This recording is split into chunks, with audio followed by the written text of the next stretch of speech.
दोस्तों, चलिए आप लोग कैसे हैं। उम्मीद है कि आप लोग अच्छे होंगे। चलिए अब हम लोग को जो रिएक्शन ट्रिक पढ़ना था, यानी जो हम लोग ऑर्गेनिक रिएक्शन ट्रिक पढ़ते आ रहे हैं, तो अब हम लोग को पढ़ना है पार्ट नंबर 40, यानी 40 नंबर रिएक्शन पर हम लोग आ चुके हैं।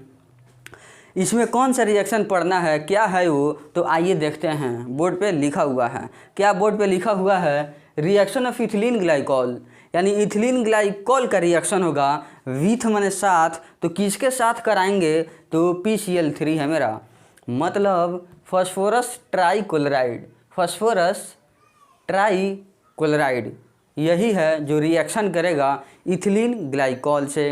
यहाँ लिखा हुआ है इथिलीन ग्लाइकॉल, ध्यान दीजिए, यहाँ पर है इथिलीन ग्लाइकॉल, वही रिएक्शन करेगा PCl3 यानी फास्फोरस ट्राइक्लोराइड से।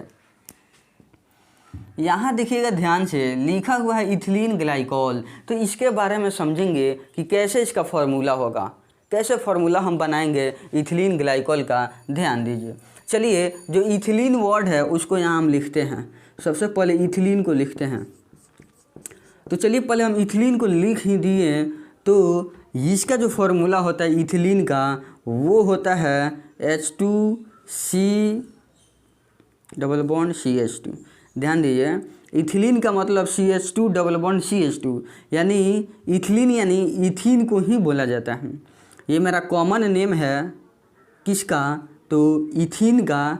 इथीन IUPAC नेम है, आयुपेक नेम है इथीन, और उसी इथीन का ये कॉमन नेम क्या होता है, तो इथिलीन होता है। वही है इथिलीन, यानी H2C डबल बॉन्ड CH2, यही है इथिलीन।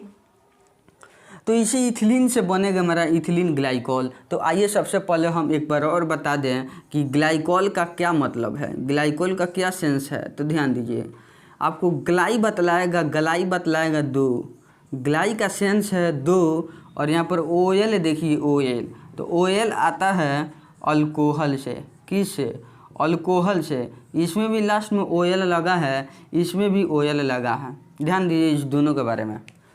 यहाँ है ग्लाइकॉल, लास्ट में है ऑल, और ये अल्कोहल में लास्ट में है ऑल, यानी ग्लाइकॉल मेरा एक तरह का अल्कोहल ही है।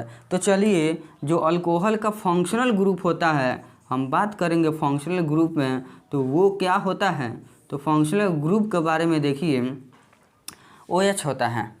अल्कोहल का जो फंक्शनल ग्रुप होता है वो है OH, ठीक है। यहाँ भी कह रहा है ग्लाइकॉल यानी ऑल यानी अल्कोहल, तो कई गो अल्कोहल का फंक्शनल ग्रुप रहेगा, तो ग्लाइसेंस देता है दो, यानी मेरा दो गो क्या रहेगा, फंक्शनल ग्रुप रहेगा किसका, तो अल्कोहल का।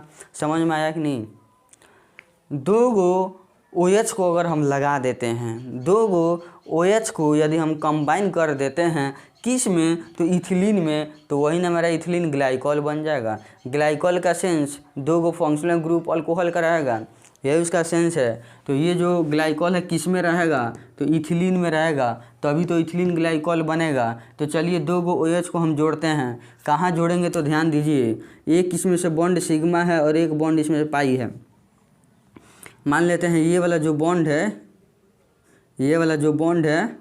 ये मेरा पाई है मान लेते हैं, और ये वाला मेरा सिग्मा है। तो हम जानते हैं पाई वाला वीक होता है, यानी कमज़ोर होता है, तब पाई वाला क्या हो जाएगा, ब्रोक कर जाएगा, मतलब ये इधर से टूट जाएगा, ठीक है। तो पाई वाला जो बॉन्ड है, पाई बॉन्ड है, वो ब्रोक कर जाएगा, टूट जाएगा। जब ये टूटेगा, क्यों टूटेगा, तो ये है वीक एक कमज़ोर बॉन्ड, तो कमज़ोर बॉन्ड टूट जाएगा, और टूटने के बाद ऐसे बॉन्ड खाली हो जाएगा। तो हम जानते हैं जब दो गो बॉन्ड खाली हो गया, तो हमारे पास OH कई गो है, दो गो OH है, तो एक OH यहाँ लगा देंगे, एक OH यहाँ पे लगा देंगे, तो इसी को हम कहेंगे इथिलीन। अब ग्लाइकॉल बन जाएगा। यहीं पर अब क्या करेंगे, ग्लाइकॉल को जोड़ देंगे, GLYCOL ग्लाइकॉल। यानी अगर हम बात करें, क्या बात करें, इथिलीन ग्लाइकॉल का हम बात करें, तो मेरा फार्मूला यहाँ बन चुका है इथिलीन ग्लाइकॉल का। यही फार्मूला, यही कंपाउंड अब रिएक्शन करेगा PCl3 से, यानी फास्फोरस ट्राइक्लोराइड से। अब हम लोग रिएक्शन करेंगे। तो इतना तो आपको बिल्कुल समझ में आया होगा। अब चलते हैं इसमें और इसमें रिएक्शन करा देने, ठीक है। बस कुछ नहीं, अब इस दोनों में हम लोग को रिएक्शन करा देना है। तो देखिए इसको हम फिर से यहाँ लिखते हैं, यहाँ लिखेंगे, रिएक्शन तो कराने जा रहे हैं तो हम लोग तो अब लिखना पड़ेगा CH2। देखिए इसको यहाँ लिख दिए, ये वाला इसको यहाँ लिख दिए, इसका नेम क्या है, यही ना है इथिलीन ग्लाइकॉल, यही कौन सा है, यही है इथिलीन ग्लाइकॉल। अब रिएक्शन करेगा PCl3 से, किससे रिएक्शन कराएंगे, PCl3 से अब रिएक्शन करेगा। तो चलिए अब रिएक्शन करा कर देखते हैं कैसे रिएक्शन होगा इसका। प्लस यही है PCl3, जब यही है तो इसका नेम क्या है, phosphorus, PHOS PHORUS, phosphorus try मतलब 3 क्लोराइड, CHLORIDE क्लोराइड, यानी 3 गो इसमें क्लोरीन है। फॉस्फोरस ट्राई क्लोराइड यही है, यही तो रिएक्शन करेगा इथिलीन ग्लाइकॉल से। हम लोग को अब रिएक्शन करा देना है, यही है इथिलीन ग्लाइकॉल जिसमें PCl3 से अब हम लोग को रिएक्शन कराना है। तो आइए PCl3 के बारे में बताया जाए कि PCl3 जो है वो कैसे टूटेगा, PCl3 का टूटने का तरीका क्या है। तो हम बताए थे एक फैन स्ट्रक्चर, पंखे की रचना की तरह इसका पहले हम तोड़ने के लिए व्यवस्था लगाएंगे। तो देखिए यहाँ पर ध्यान दीजिएगा, यही है P और फैन स्ट्रक्चर का मतलब कुछ ऐसे होगा, ध्यान दीजिए, यही है फैन स्ट्रक्चर, माने पंखा की तरह आपको दिखाई दे रहा है। हैंड फैन, जो हैंड फैन आप सुने होंगे नाम, बेना भी जिसे बोला जाता है। तो इसको पकड़िए और ऐसे ऐसे कीजिए। अभी हमको गर्मी भी हो रहा है लेकिन हम क्या करें, यूज नहीं कर रहे हैं। तो ये है फैन स्ट्रक्चर। तो ये लग रहा है कि नहीं फ़ैन की तरह है, ऐसे ऐसे करने वाला, जो आप लोग हैंड फैन देखे होंगे, इसको पकड़ के आप ऐसे कर सकते हैं। उस ढंग में इसको ऐसे सजा देना है। इसको सजाने के बाद अब क्या करेंगे, इसको अब लाएंगे किसको, तो इथिलीन ग्लाइकॉल को अब हमको लाना पड़ेगा यहाँ पे। थोड़ा सा यहाँ लिखते हैं, ठीक रहेगा। चलिए यहीं पे, ठीक है। तो ये लिख दिए हैं, अभी हम समझा रहे हैं। इस पे एरो पर अभी ध्यान नहीं देना है आपको, इधर हम समझा रहे हैं। तो PCl3 को ऐसे सजा देंगे। अब इस वाले पार्ट को हमको लिखना है, तो ये वाला जो हम पार्ट लिखेंगे तो कुछ ऐसे इसको हम सजा लेंगे। ध्यान से देखिए, कुछ ऐसे, कुछ हमको ऐसे सजा लेना होगा। देखिए कुछ ऐसे सजा लेंगे।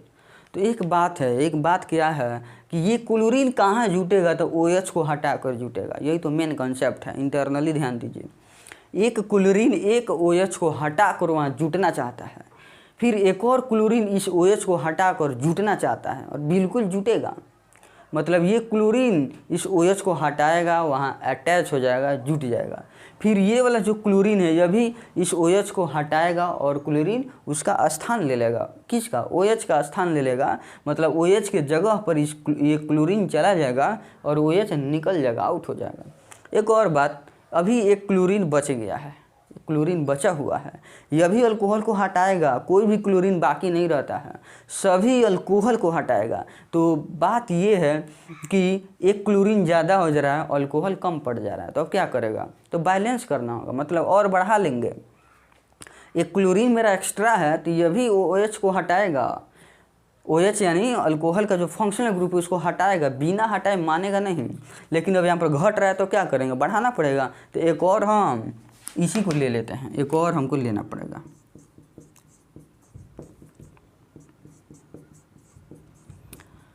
देखिए एक और ले लिए, हमको पूरा ये सेट लेना पड़ेगा, क्योंकि इथिलीन ग्लाइकोल इस पूरे सेट को कहते हैं। ये नहीं कि 50% आधा इसको ले लीजिए। एक क्लोरीन है तो एक क्लोरीन के लिए एक OH वाला पार्ट आधा नहीं ले सकते हैं। अरे इथिलीन ग्लाइकोल आपको लेना है तो पूरा सेट ना लीजिएगा, तब ना इथिलीन ग्लाइकोल कहा जाएगा। तो पूरा हम सेट ले लिए हैं। और फिर से ध्यान दीजिएगा, ये क्लोरीन इस अल्कोहल को हटा कर उसके पोजीशन पे जाएगा, बिल्कुल जा सकता है। लेकिन एक और OH आ गया है, इसको भी हटना है। सभी OH को हटना है, सभी क्लोरीन को वहाँ जाकर जुटना है, यही तो कंडीशन है। तो इसको भी हटना पड़ेगा, लेकिन हटाने वाला कोई नहीं है। क्लोरीन का कमी हो रहा है, क्लोरीन घट गया, तो अब क्या करेंगे, एक और PCl3 ले लेंगे। यही तो बात था। एक और हम क्या करेंगे, PCl थ्री ले लेंगे। चलिए एक और हम PCl3 ले लिए। अब क्या होगा, पहला क्लोरीन इस OH को हटा कर वहाँ पर जुट जाएगा, बात साफ। लेकिन अभी भी 2 क्लोरीन बचा हुआ है और ये दोनों क्लोरीन कहीं ना कहीं OH को हटाएगा, बिना हटाए मान नहीं सकता है। लेकिन अब क्या करेगा, फिर OH का कमी हो गया तो एक और हम इथिलीन ग्लाइकॉल लेंगे। जब तक दोनों ओर से बराबर ना आ जाए, दोनों ओर से इक्वली नहीं आ जाए, तब तक हम लेते चलेंगे। ठीक, तो चलिए इधर भी हमको इथिलीन ग्लाइकॉल लेना पड़ेगा। यही है बाबू, देख लीजिए इथिलीन ग्लाइकॉल। अब क्या पाइएगा कि दोनों ओर बैलेंस पाइएगा। मतलब अब ये क्लोरीन क्या करेगा, यही ना 2 बचा हुआ था, मात्र यही 2 क्लोरीन बचा हुआ था। अब देखिए ये जो क्लोरीन है इस OH को हटाएगा और वहाँ पर जुटेगा, बिल्कुल बात सही है। फिर यह भी क्लोरीन इस OH को हटाएगा और वहाँ जाकर जुटेगा, बिल्कुल सही है। अब कोई नहीं बच रहा है, नहीं अब OH बच रहा है, नहीं अब क्लोरीन बच रहा है, अब इक्वल हो चुका है। यही तो बात था। तो हम लोग बैलेंस कर लेंगे। प्रोडक्ट साइड में यदि आप ज़्यादा लेते हैं तो आप बैलेंस कर लीजिए, हो जाएगा। तो देखिए अब क्या है, ये दोनों OH हटेगा, ये दोनों क्लोरीन आएगा इसके जगह पर। मतलब अब ये ऐसे जुट जाएगा, ध्यान दीजिए कैसे जुट जाएगा। देखिए कैसे, अब ये OH हटेगा, यह भी OH हटेगा, 2 जगह खाली हो गया और दोनों जगह पर 2 क्लोरीन आएगा। बिल्कुल बात यही बोलते आ रहे हैं। चलिए इसका टेंशन ख़त्म। अब आते हैं नीचे, ध्यान दीजिए, ये OH हटेगा तो ये क्लोरीन वहाँ जुटेगा, फिर ये OH हटेगा तो ये क्लोरीन वहाँ जुटेगा। यानी कह सकते हैं ये वाला पार्ट इस क्लोरीन से जुटेगा। मतलब ऐसे एंड ऐसे होगा, इसको ऐसे जोड़ देना है, ठीक है।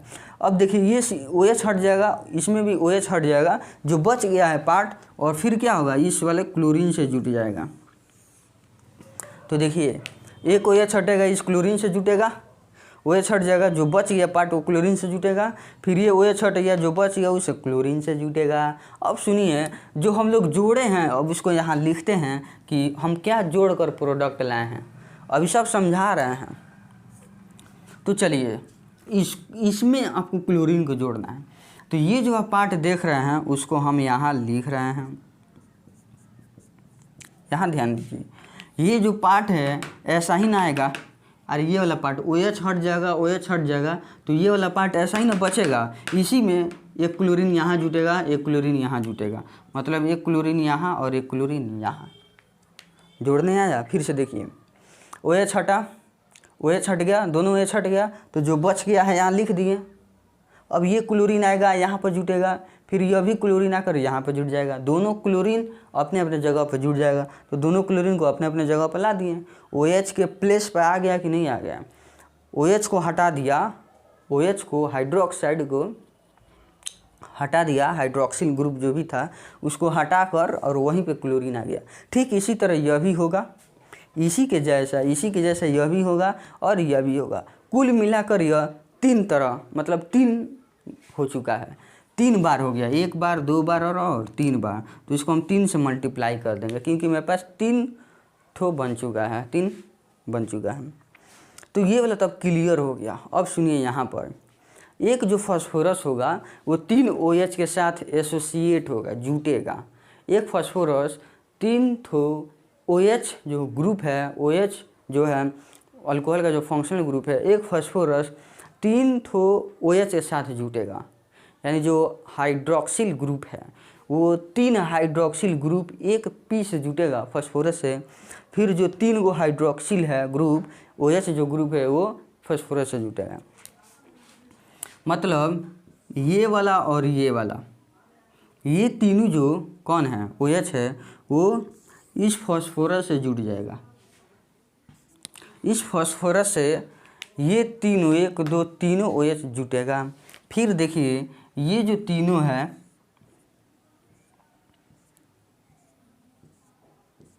ये जो आप तीनों OH को देख रहे हैं, 1 2 3 गो OH है, हाइड्रोक्सिल ग्रुप है 3 ठो। तो ये तीनों किससे जुटेगा, तो इस वाले फास्फोरस से जुटेगा, इससे ये जुट जाएगा। कुछ मतलब समझ में आ रहा है कि नहीं, हम क्या बोल दिए। एक फास्फोरस 3 OH से जुट जाएगा, फिर एक फास्फोरस 3 OH से जुट जाएगा। टोटल मिलाकर OH 6 गो है, तो 3 3 का डिवाइड कर लेगा। अब ये इससे जब जुटेगा तो ध्यान दीजिए क्या बनेगा, P OH का होल 3 हो जाएगा, समझे। POH का होल 3 हो जाएगा। इसी को जब और आगे बढ़ाएंगे, मतलब इसी को जोड़ेंगे तो ये हो जाएगा H3PO3 हो जाएगा, H3PO3। देखिएगा H3PO3 हो जाएगा, बिल्कुल हो गया। तो ये वाला तो हो गया। अभी बनेगा P और OH का होल 3, इसको भी बनाएंगे। देखिए कैसे बनाएंगे। ये P हो गया, ये OH हो गया, ये होल 3 हो गया, इसको भी अब बनाइए। ये फास्फोरस हो गया, OH है, OH है, OH है। अब जब एक फास्फोरस 3 OH के साथ जुटेगा तो ऐसे कर देंगे। अब देखिए इसको भी जब आगे बढ़ाइएगा तो क्या हो जाएगा, H3PO3 हो जाएगा। समझ में आ रहा है ना। H3PO3 H3PO3, तो मेरे पास 2 गो H3PO3 हो गया है। तो हम क्या करेंगे, अब 2 गो H3PO3 आ गया है, तो इसको लिख देंगे। ध्यान दीजिए, अब ये बच गया और ये वाला, यही ना 2 गो मेरे पास प्रोडक्ट आया है मेन। इस तीनों को जोड़ने के बाद यहाँ आ गया है, फिर P वाला टर्म को जोड़े हैं तो यहाँ आ गया है, 2 गो H3PO3 आ गया। देखिए एक यहाँ है, तो ये वाला एंड ये वाला और ये वाला, यही दोनों तो मेरा प्रोडक्ट आ गया। अब सभी को हम इरेज करेंगे, जो मेरा प्रोडक्ट है उसी को हम छोड़ेंगे।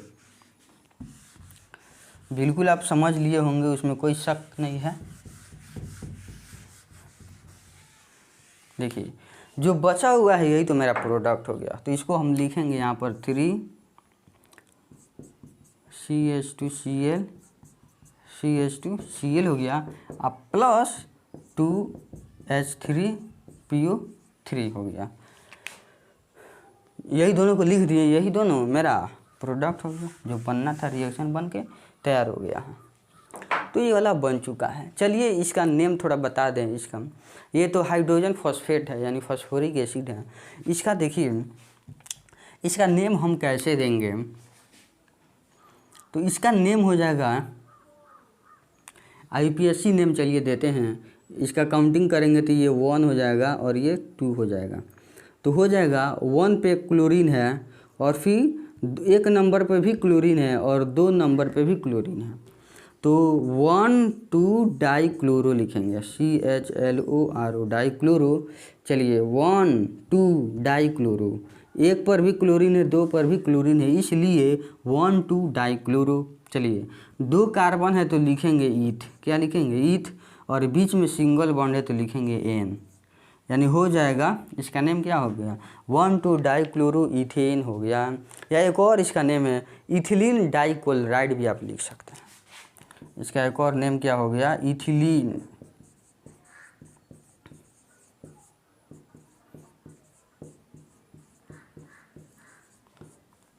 इसका एक और नेम है इथिलीन डाइक्लोराइड। और ये वाला जो है आपका हाइड्रोजन फॉस्फेट है, यानी फॉस्फोरिक एसिड है। चलिए दोस्तों, उम्मीद है कि आपको ये बिल्कुल समझ में आया होगा रिएक्शन। चलिए बाय।